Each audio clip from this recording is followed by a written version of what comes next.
Welcome back to the Deep Dive, where we unpack the powerful messages shared right here at King's Christian Center, AOG, in Old Town Swindon. It's a really great chance for us to look back at the incredible teaching we heard this past Sunday. That was November 16th, 2025. That's right. Pastor Malcolm Macqueen's message, a great question. And it was all built around a really pivotal moment in Matthew chapter 18, verse 1. It's such a human question. The verse just opens with the disciples coming to Jesus and asking, straight out, who is the greatest in the kingdom of heaven? The million-dollar question, really. It is. And Pastor Malcolm kicked things off with this fascinating little fact. The Bible has 3,294 questions in it. Wow. Yeah. And the foundational truth is that every single one has an answer because God is all-knowing. But this particular question, from those so close to Jesus, it immediately throws that contrast into sharp relief, doesn't it? What contrast is that? The world's idea of success versus the kingdom's. Oh, absolutely. I mean, the world's definition of greatness is all about getting to the pinnacle. Yeah. You're the CEO, you're the president of the USA. Right. And that whole climb, it so often just feeds a relentless, sometimes all-consuming ego. But Jesus just flips that model completely on its head. Completely inverts it. He says, if you want real, lasting greatness in the kingdom of heaven, you have to do the opposite. You have to humble yourself and become the servant of all. It's a total reversal of everything we're taught to do. It is. Okay, so let's dig into that a little. We'll call this part the self-centered question. What stood out from the sermon for me was just the baffling timing of it all. Yes, it speaks volumes, doesn't it, about the human heart, even for these guys who are walking with Jesus every single day. So what was the immediate context here? Well, the sermon pointed out that they asked this question literally right after seeing an unbelievable miracle. The one with the tax money. Exactly. Jesus tells Peter, go catch a fish. And the very first one he pulls up has the exact coin they needed, right there in its mouth.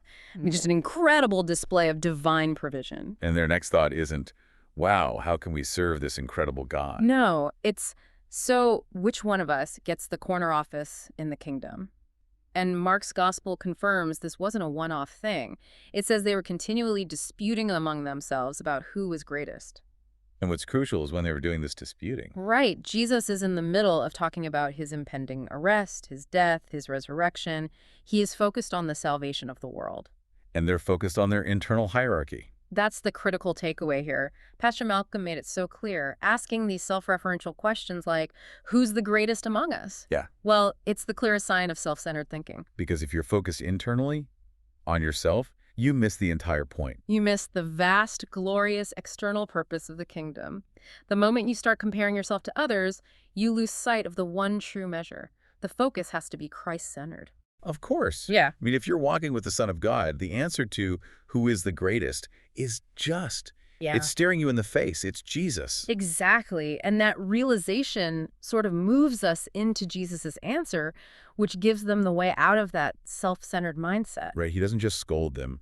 He gives them the key. He does. In Matthew 18, verse 3, he says, verily I say unto you, except you be converted and become as a little child, you shall not enter the kingdom of heaven. So it's a prerequisite. It starts with that word converted. It does. And the Greek word for it, it's powerful. It means to turn quite around or to twist. It's not a small adjustment. It's a fundamental 180-degree change of direction. And the visual illustration that Pastor Malcolm used for this was, well, it was brilliant. The two ways of walking? Yeah.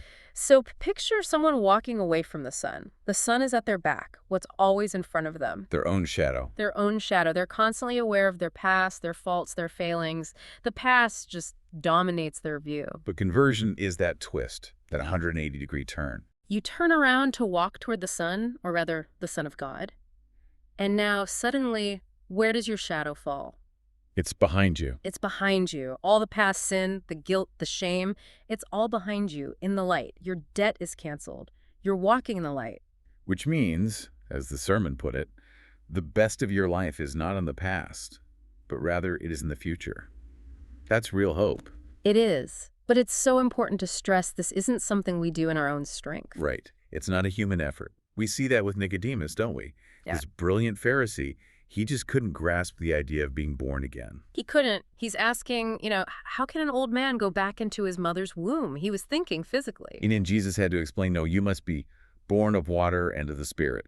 It's a divine work that changes everything. So once that turn is made, we get to the second part of the requirement, becoming as a little child. Yeah, and this is where we get into those characteristics of kingdom greatness. And just to be clear, Pastor Malcolm specified that we're not talking about being childish or immature. We're talking about a child of, say, 6 or 7 years old.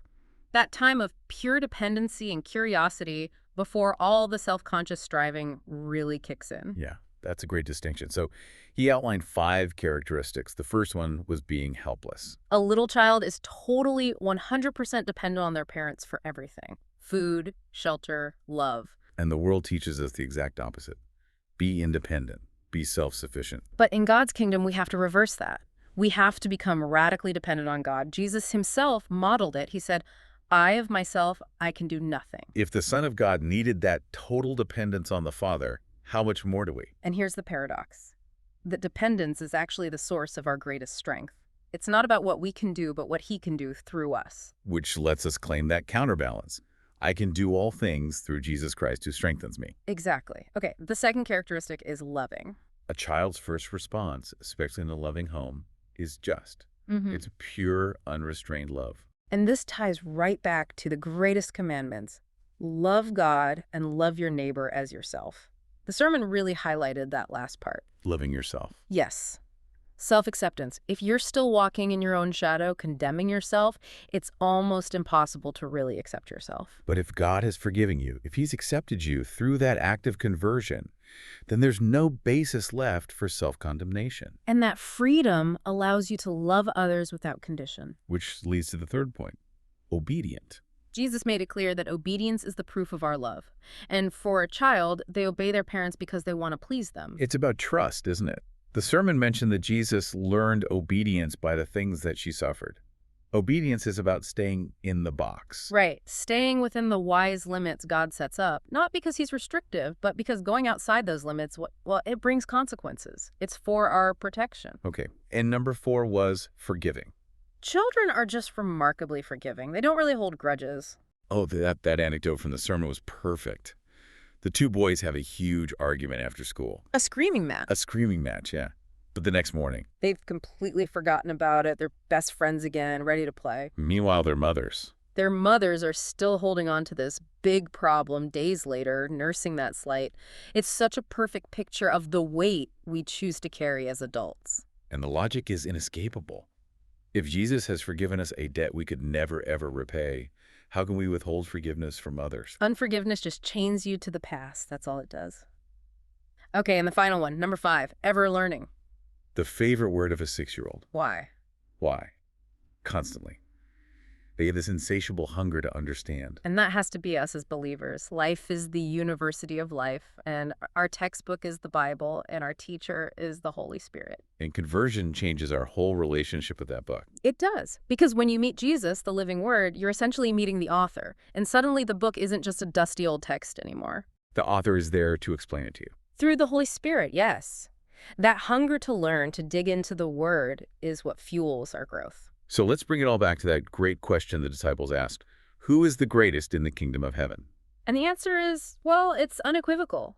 The greatest is the person who is willing to be converted, to make that U-turn from self, and then to embrace these characteristics of a little child. Dependence, love, obedience, forgiveness, and a hunger to learn. That's the recipe for true kingdom leadership. It is. That answers their question. But Pastor Malcolm left us with one final, much bigger question. The ultimate question. Yeah, the one that every single person has to answer for themselves. Where will I spend eternity? And the message was very direct on this. The choices are heaven or hell. And he was clear. He said there is no such place as purgatory.